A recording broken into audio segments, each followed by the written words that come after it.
اسرائیل نے غزہ میں فوجی کارروائی میں مزید تیزی لائی ہے اور شدت کے ساتھ زمینی آپریشن جاری رکھا ہے۔ حماس کے نام پر جتنا ظلم و ستم ہو سکتا ہے اسرائیل نے روا رکھا ہے۔ اب راستے میں معصوموں کا قتل ہی کیوں نہ ہو جائے۔ دیکھیے نا، غزہ میں مرنے والوں کی لسٹ میں زیادہ تر معصوم بچے شامل ہیں، اور کیا یہی جنگ ہے جس میں بچے، بزرگوں اور خواتین کو نشانہ بنایا جا رہا ہے؟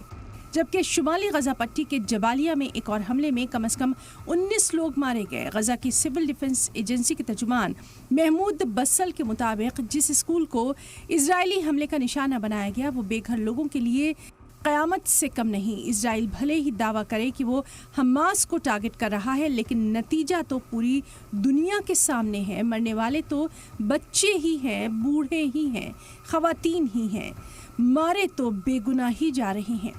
حماس کے ساتھ جنگ بندی کے خاتمے کے بعد اسرائیل نے مارچ میں اپنا آفینسو آپریشنز پھر سے شروع کیا۔ اس نے غزہ پر کنٹرول کرنے اور حماس کے تباہ ہونے تک لڑائی جاری رکھنے کی قسم کھائی، لیکن یہ قسم تو عام لوگوں پر ہی بھاری پڑ رہی ہے۔ عام لوگ تحقیق کیے جا رہے ہیں۔ وہیں اسرائیلی پی ایم بنجمن نتنیاہو نے سوموار کو سبھی بندھکوں کو واپس گھر لانے کی قسم کھائی۔ بندھکوں کو واپس کیسے لائیں گے؟ جنگ کو 2.25 سال گزر گئے، لیکن آج تک کسی بندھک کو اپنے دم پر واپس نہیں لا پائے، تو پھر وہ جنگ بندی کے لیے راضی کیوں نہیں ہو رہے؟ ظاہر ہے جنگ بندی کے بعد ہی بندھکوں اور فلسطینی قیدیوں کا تبادلہ ہوگا۔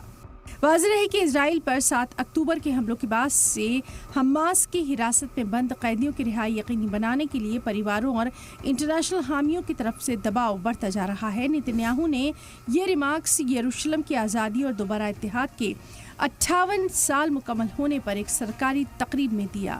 اسرائیل حماس کے درمیان آخری جنگ بندی اس بات پر اختلافات کے درمیان ٹوٹ گئی تھی کہ آگے کیسے بڑھا جائے۔ 18 مارچ کو اسرائیل نے غزہ میں اپنی کارروائی پھر سے شروع کی۔ امدادی گروپ نے غزہ میں سنگین غذائی قلت کی کمی پر تشویش کا اظہار کیا۔ اتحادیوں کے دباؤ اور قحط کے انتباہ کے بعد اسرائیل نے تقریباً 3 ماہ کی ناکہ بندی کے بعد گزشتہ ہفتے کچھ امداد کی فراہمی شروع کی۔ پیر کے روز غزہ کی پٹی میں خوراک، ادویات اور طبی سامان سے لدے 170 ٹرک داخل ہوئے۔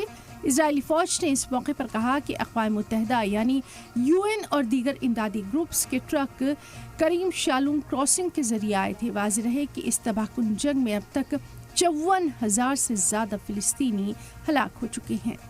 بیورو رپورٹ، سلام ٹی وی۔